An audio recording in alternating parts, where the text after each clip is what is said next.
Assalamualaikum warahmatullahi wabarakatuh dan selamat sejahtera pada murid pendidikan. Jumpa kita lagi pada kali ini.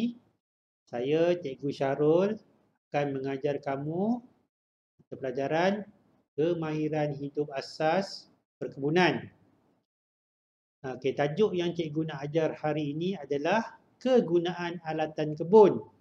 Seperti yang kamu sedia maklum, di kelas sebelum ini, cikgu telah memperkenalkan kamu beberapa jenis alatan kebun yang biasa digunakan. Oleh itu, hari ini cikgu nak ajar apakah kegunaannya pula. Okey, kita tengok alat kebunan yang pertama. Okay, alat kebunan yang pertama ini adalah parang. Parang, okey. Kegunaan parang adalah memotong keratan batang dan memotong pokok kecil. Okey, kita tengok alat yang kedua pula. Okey, nama dia pongkes. Okey, apa kegunaan pongkes ni? Kegunaan pongkes adalah mengangkut rumput, bahan dan hasil tanaman. Kamu juga boleh menggunakan pongkes ini untuk mengangkat sampah sarap yang ada di kebun. Seperti sampah daun-daun kering untuk dimasukkan ke dalam tong sampah ataupun untuk dibuang ke dalam tempat pembuangan sampah. Okey, yang seterusnya. Okey, ini dipanggil sekatur ataupun dalam bahasa biasa dia dipanggil gunting.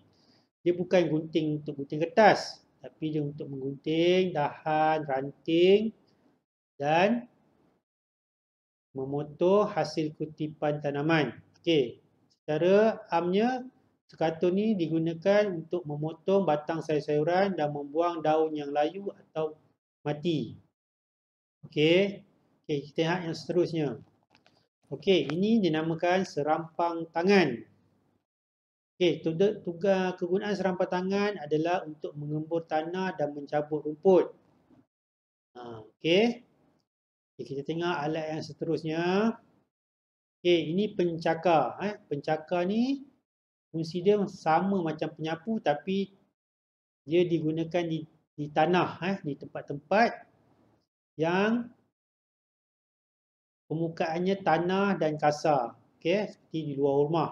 Okey, alat ini biasa juga kamu tengok di rumah kamu pun banyak. Okey, kegunaan pencakar adalah mengumpul daun kering dan menggembur tanah. Okey, selain ia mengumpul sampah sarap, daun kering, ia juga boleh digunakan sebagai menggembur tanah, penggembur tanah. Okey, kita tengok yang seterusnya. Okey, penyiram. Penyiram ni alatan yang biasa kamu tengok di kebun. Tugas dia adalah semestinya untuk menyiram tanaman seperti pokok dan sebagainya. Biasa pokok lah kan. Kita isi air dalam ni, itu kita siram. Okey, yang seterusnya. Sekup. Okey, apa kegunaan sekup? Kegunaan sekup adalah menggaul bahan-bahan campuran medium penanaman. Bila kamu nak tanam, kamu nak menggaul tanah yang dicampurkan dengan berbagai bahan. Alat yang paling sesuai digunakan adalah sekup. Okey, yang seterusnya. Okey, ini dalam kategori pakaian. Nama dia kasut bot. Okey, apakah kegunaan kasut bot?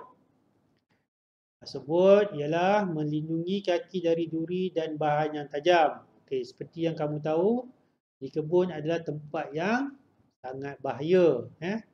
Mungkin di kebun terdapat paku-paku, kaca, serangga berbisa, benda-benda yang tajam, yang berduri, kan?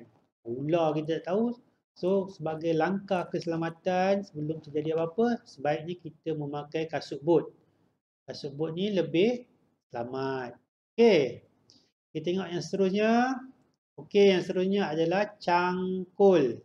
Ini nama alat ni nama dia cangkul. Tugas cangkul adalah untuk menggembur tanah dan membuat lubang kecil. Okey, cangkul ni adalah alatan yang sangat penting di kebun seperti yang cikgu beritahu sebelum ni.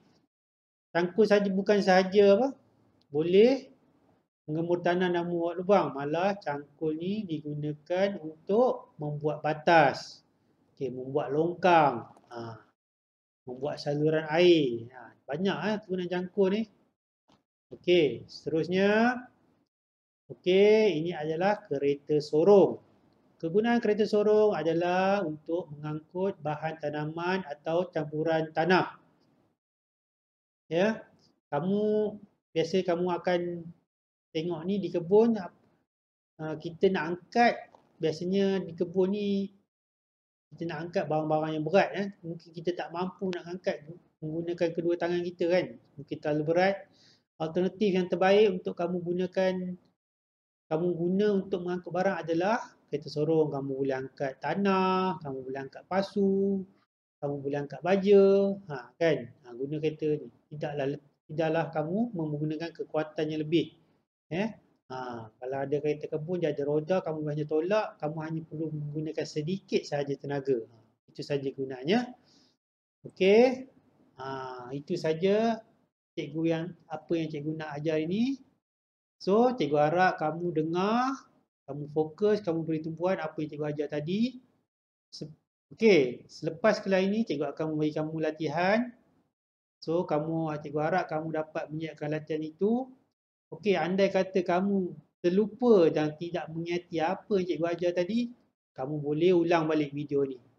Okey, itu saja cikgu nak ajar ini. Sekian, terima kasih.